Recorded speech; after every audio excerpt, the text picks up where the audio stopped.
Assalamualaikum warahmatullahi wabarakatuh.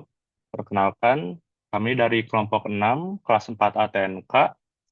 Kami di sini ingin menyampaikan progres report dari mata kuliah proyek kewirausahaan ini. Baik Sakti, kelompok kami yaitu sistem akses dan kendali berbasis teknologi internet.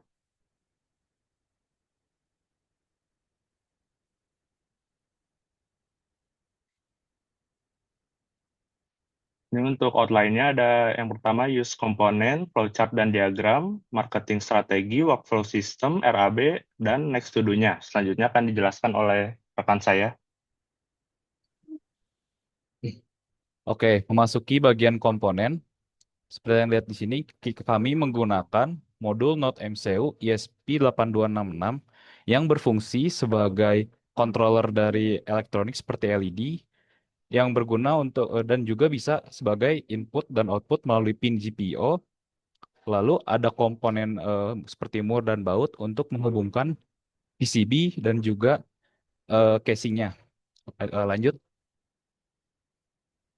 Lalu ada juga pin header female sebagai tempat memasukkan input. Lalu ada breadboard. Lanjut. Selanjutnya juga ada jumper sebagai penghubung. Dan juga ada kabel micro USB sebagai power. Lanjut. Dan yang terakhir dan dua terakhir ada LCD yang berfungsi sebagai display. Dan terakhir ada LED sebagai hasil dari salah satu output.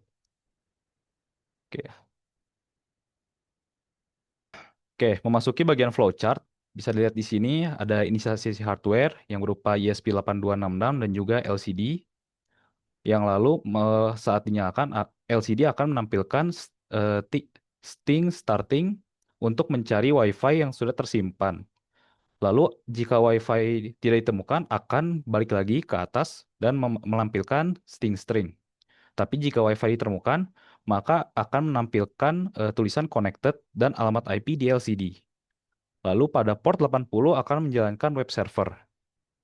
Lalu setelah itu, device akan memasuki mode standby untuk menunggu request dari klien.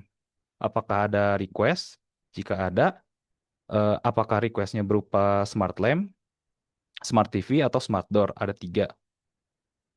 Oke, next.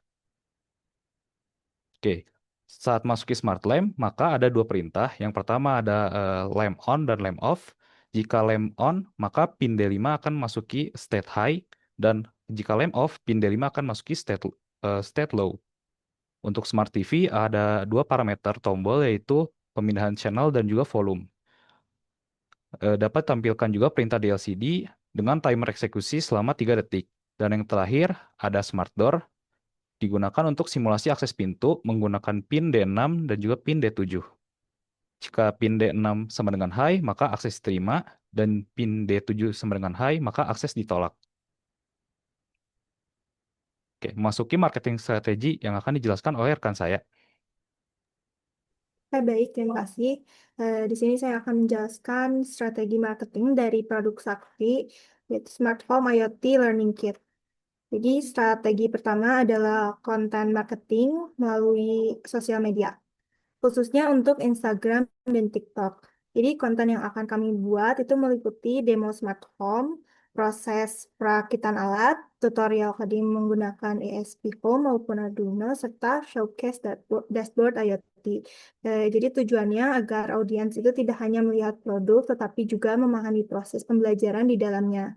Selanjutnya, target market utama kami adalah mahasiswa teknik informatika, mahasiswa teknik elektro, siswa SMK di bidang teknologi, serta komunitas IoT dan Arduino beginner yang ingin belajar smart home secara praktik langsung. Kemudian kami juga fokus pada penyusunan modul dan user experience. Kami akan mengembangkan panduan pengguna yang mudah dipahami agar pengguna dapat belajar perakitan coding hingga penggunaan dashboard IoT secara bertahap dan lebih interaktif. Dan yang terakhir adalah positioning produk kami adalah sebagai learning by doing kit. Jadi Sakti bukan hanya alat smart home yang seperti biasanya di pasaran, tetapi juga media pembelajaran interaktif yang membantu pengguna untuk memahami konsep IoT melalui praktik langsung. selanjutnya.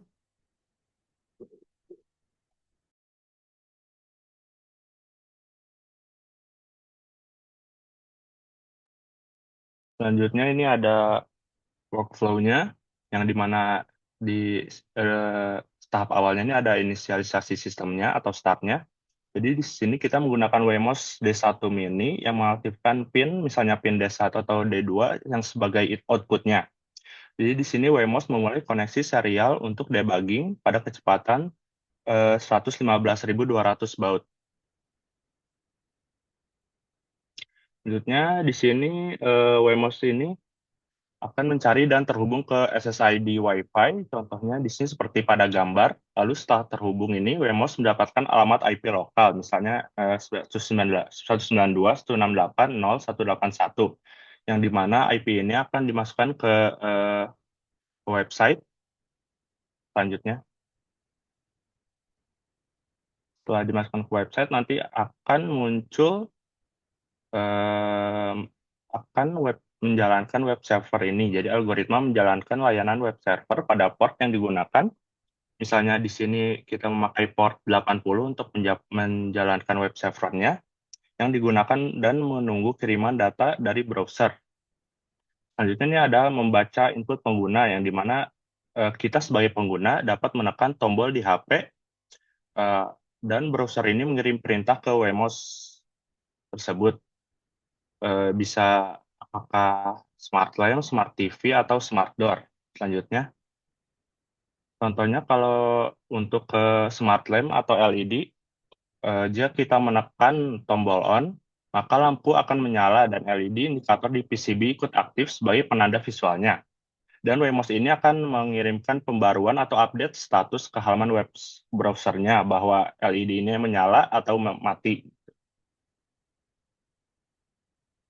Baik, selanjutnya akan dijelaskan oleh rekan saya.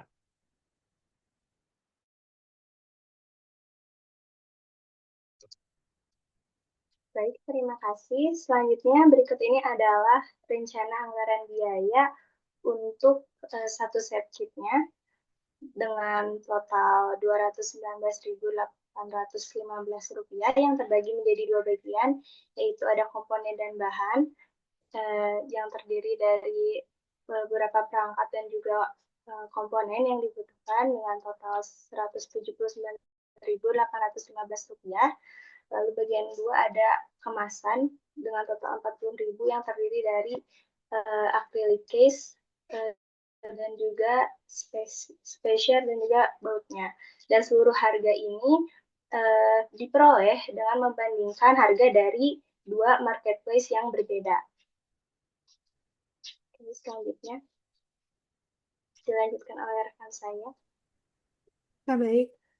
Di sini adalah rencana pengembangan lanjutan dari Proyek Sakti agar tidak berhenti hanya di sini. Jadi untuk progres berikutnya, kami akan fokus pada implementasi final backend dan penyempurnaan sistem pembelajaran.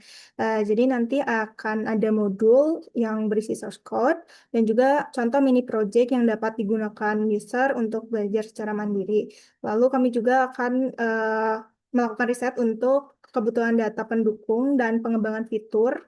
Selanjutnya, untuk di sisi bisnis, kami juga akan melakukan perhitungan harga pokok penjualan atau HPP untuk mengetahui estimasi biaya produksi dan menentukan apakah produk ini visible untuk dikembangkan lebih lanjut. Dan kemudian kami juga akan menyusun modul pembelajaran serta panduan penggunaan secara bertahap. Lalu, untuk tahap akhirnya, kami akan mengevaluasi estimasi biaya produksi serta peluang pengembangan bisnis ke depannya agar saksi ini dapat dikembangkan seperti itu. Sekian presentasi progres proyek kewirausahaan kami. Wassalamualaikum warahmatullahi wabarakatuh.